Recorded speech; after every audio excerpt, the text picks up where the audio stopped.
Bienvenidos a Ronnie Analiza. Putin declaró la ley marcial en Ucrania. Absurdo y así como lo escuchan. Aunque sabemos que en realidad es una forma de justificar las próximas atrocidades que probablemente se vayan a realizar en Jersón, Zaporilla, Donetsk y Lugansk contra la población civil que vive en esas regiones en Ucrania. Rusia ha comenzado a sacar civiles de Jersón ante el avance de las tropas ucranianas. Se cree que Kiev se ha lanzado a la ofensiva para recuperar esta ciudad del sureste de Ucrania. Moscú asegura que ha estado evacuando a la gente de la región limítrofe con la península de Crimea, que todavía controla. Sin embargo, Ucrania habla de deportaciones forzosas y el ejército ruso admite que la situación es tensa. Este funcionario cuenta que se están realizando esfuerzos organizados para reubicar a los residentes en la otra orilla del río Dnipro. Ya está disponible un ferry para llevar a la gente desde el puerto de Jersón hasta Olesky y Olaprostán, donde se ha abierto un punto de alojamiento temporal. Los rescatadores distribuirán la dirección del viaje, que se elegirá en función del deseo de la propia persona. Habrá una oportunidad de alojarse en nuevos territorios, así como de viajar a la Federación Rusa. Jersón fue una de las primeras grandes ciudades en caer ante los invasores rusos en febrero. Tras varios reveses de las fuerzas rusas, el presidente Vladimir Putin ha declarado la ley marcial en las 4 regiones que se había anexionado. Antes de incorporarse a la Federación Rusa, la República Popular de Donetsk, la República Popular de Lugansk y las regiones de Jersón y Zaporilla vivían de facto bajo la ley marcial, así que ahora solo hay que formalizarlo según la legislación rusa. Por eso he firmado un decreto que introduce la ley marcial en esas 4 entidades de la Federación Rusa. Lo enviaré inmediatamente al Consejo para su aprobación. Mientras algunas partes de Ucrania, como la recientemente liberada Kupiansk, comienzan a recuperarse de la ocupación rusa, otras siguen bajo un ataque casi constante. Se ha informado de que la capital, Kiev, y otras ciudades han sido alcanzadas por ataques aéreos en la mañana del miércoles.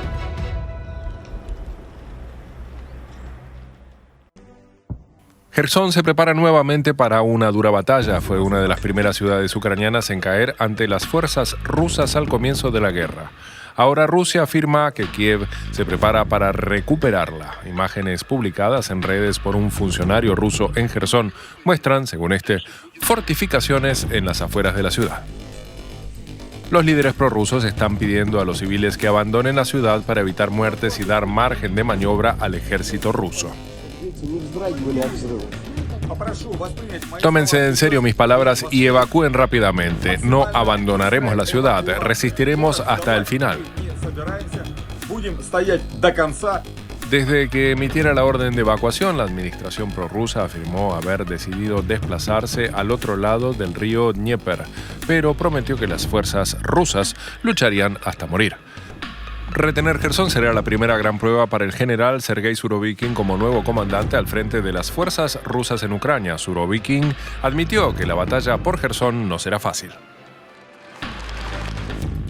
Lo que hagamos y planifiquemos ahora en Jersón dependerá de la situación táctica militar sobre el terreno.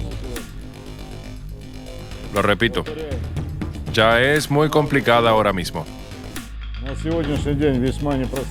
Respecto a los miles de personas que, según Moscú, están huyendo de la ciudad, Rusia ha prometido vivienda gratuita a todos los evacuados. Pero no se sabe cuántas de estas personas se marchan por voluntad propia. Desde que comenzó la invasión, Kiev ha acusado a Moscú de desplazar a miles de ucranianos por la fuerza a territorios dentro de Rusia, lejos de su hogar. Pero creer en una retirada de este comandante conocido como el carnicero de Siria sería muy inocente por parte de los estrategas militares ucranianos. Es decir, ¿están diciendo que prácticamente se están rindiendo en Jersón? Obviamente, las fuerzas ucranianas han rodeado la ciudad. Obviamente, las fuerzas ucranianas tienen el control de todo ese lado del río Dnieper. Y obviamente es muy difícil para cualquier fuerza militar seguir manteniendo el control de Jersón, siendo que ya no tienen ni la capacidad armamentista ni la gente para poder hacerlo. Pero De ahí a que Rusia anuncie que va a abandonar Gerson, que supuestamente van a luchar hasta el final, pero que están retirando a la gente por si acaso. Es decir, hay que tomar con pinzas todo lo que dicen los jefes militares rusos, porque piensa mal y acertarás, dicen. En ese sentido, tienen que tomar en cuenta que es probable que esa huida de Gerson sea también una trampa, una prueba que este comandante, el nuevo comandante ruso, quiere hacer para ver si puede hacer caer al ejército ucraniano y a las tropas ucranianas en esto que podría ser una terrible trampa al ingresar a Gerson. Pero, es decir, para eso están los estrategas. Tienen que ver, en lugar de ir a lo que los rusos esperan, que es Gerson, tal vez buscar una sorpresa diferente. Bueno, en realidad se verá qué es lo que sucede más adelante en la guerra. Bielorrusia niega estar planeando su participación militar en Ucrania. Con la llegada de las tropas rusas al sur de Bielorrusia y el anuncio de la creación de una agrupación militar regional entre Moscú y Minsk, el temor por parte de Occidente a que Bielorrusia diera el paso hacia una movilización era más que comprensible. Minsk aclara que la misión de dicha agrupación militar, con cerca de 9.000 soldados rusos, es solo defensiva. El oficial superior Alexander Salpuk era el encargado de aclararlo. Toda la información falsa que se está publicando a través de diversas fuentes en Internet no es fiable. No hay razón para preocuparse, decía Salpuk. Serán citados en la comisaría militar, se especificarán sus datos y partirán hacia su lugar de trabajo o de residencia. No está teniendo lugar una movilización. Desde Ucrania, por supuesto, no se fían, más aún teniendo en cuenta los ataques recibidos desde suelo bielorruso. Kiev ha reforzado sus defensas a lo largo de la frontera con tropas de fuerzas especiales entrenadas para contrarrestar una operación conjunta entre Rusia y su más fiel aliado.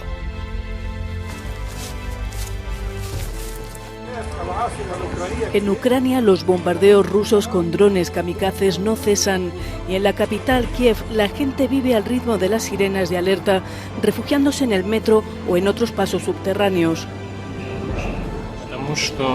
Ahora hay un ataque aéreo y según las normas de la empresa para la que trabajo debemos desalojar el edificio y refugiarnos por seguridad. Llevamos aquí sentados unas 3 horas.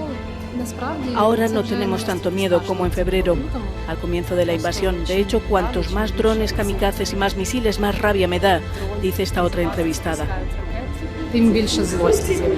Pero hay pocas dudas de la destrucción que siembran estos drones. Los militares ucranianos dicen que están logrando interceptar muchos. Sin embargo, la crítica infraestructura energética ucraniana está recibiendo un duro golpe y Moscú ha provocado una condena internacional. Ursula von der Leyen, presidenta de la Comisión Europea, califica los ataques rusos de actos de puro terror que equivalen a crímenes de guerra. Los ataques selectivos contra infraestructuras civiles, con el claro objetivo de dejar sin agua, electricidad y calefacción a hombres, mujeres y niños con la llegada del invierno, son actos de puro terror y tenemos que calificarlos como tal. La UE planea imponer sanciones a 3 altos mandos militares iraníes y a la empresa que desarrolla estos aviones no tripulados. La medida indica que los ministros de la UE no creen en la negación de Irán de haber suministrado a Rusia estas armas letales de bajo vuelo. En una sesión a puerta cerrada del Consejo de Seguridad de la ONU, los representantes de Rusia e Irán negaron el uso de drones de fabricación iraní en la guerra de Ucrania. Claramente, Surovikin, el comandante, está tratando de hacer algo. Lanza bombardeos masivos a Kiev, mueve tropas hasta Bielorrusia, dice que va a abandonar Gerson. Son acciones militares, pero que no precisamente significan lo más obvio. Es decir, ese abandono de Gerson ¿provocará que las tropas ucranianas vayan rápidamente y tomen Gerson? No, sería una desinteligencia hacerlo, porque podría ser una trampa. Hay que hacerlo con calma, con astucia y con información. Primero. Luego, las tropas llevadas por Rusia a Bielorrusia, ¿atacarán en algún momento? Sí, pueden atacar. Pero ya sabemos lo que ha pasado en el inicio de la guerra. se metieron por Chernobyl y al final terminaron enfermos. Muchos de los soldados pidieron retirarse, querían irse de ahí. No lograron llegar hasta Kiev porque las defensas en Kiev son muy fuertes. Es simplemente imposible para las tropas rusas entrar a Kiev. Así que es poco probable que Bielorrusia quiera intentar algo. Además, el ingreso de otro país también provocaría muchas más cosas de apoyo a Ucrania. Incluso el ingreso de otro tipo de tropas que podría obviamente perjudicar mucho a Rusia. Entonces, todas estas acciones demuestran que Surovikin está queriendo hacer algo, pero ¿realmente logrará? No se sabe. Veremos. Esperemos que no, por supuesto, porque Ucrania está aquí en el proceso de la defensa de su país, de su territorio, de su tierra. Colas interminables en el puerto fluvial de Jersón. Es la respuesta a la llamada de las autoridades prorrusas. Para que los militares trabajen sin pensar en los civiles que hay detrás, explica el gobernador regional. Por eso arranca la evacuación oficial. El asalto ucraniano se acerca y muchos no se lo han pensado antes de subirse al barco. Algunos, como esta mujer, mascota en brazos. Están siendo reubicados al otro lado del río Dnipro. Como tenemos la puente destrozado, pues tenemos que tomar los barcos. La gente está muy asustado. Lo cuenta Vitali, residente en la zona. Esta mujer ha recibido una llamada en el trabajo. Se va, pero teme lo que pueda encontrarse a su vuelta. En Jersón y en las otras 3 provincias ucranianas anexionadas por Moscú, Vladimir Putin impone la ley marcial. Las cosas se complican sobre el terreno para las fuerzas invasoras. No puede sostener a las fuerzas que tiene desplegadas al otro lado del río Dnieper, que es un río grande y en el que todos los puentes están al alcance de la artillería ucraniana. Tarde o temprano tendrá que retirarse. Kiev pide a los ciudadanos de Jersón rechazar las llamadas a la evacuación. Moscú les promete viajes y alojamiento gratuito. Bien, les dejo la opinión a ustedes. Si les pareció interesante este video, no se olviden dejarle me gusta. De igual manera, suscríbanse al canal y activen la campanita para poder recibir nuestras notificaciones. Déjenos su comentario en el espacio de comentarios para poder realizar un debate permanente sobre este tema. Y en ese sentido estaremos pronto con un nuevo video aquí en Ronnie Analiza.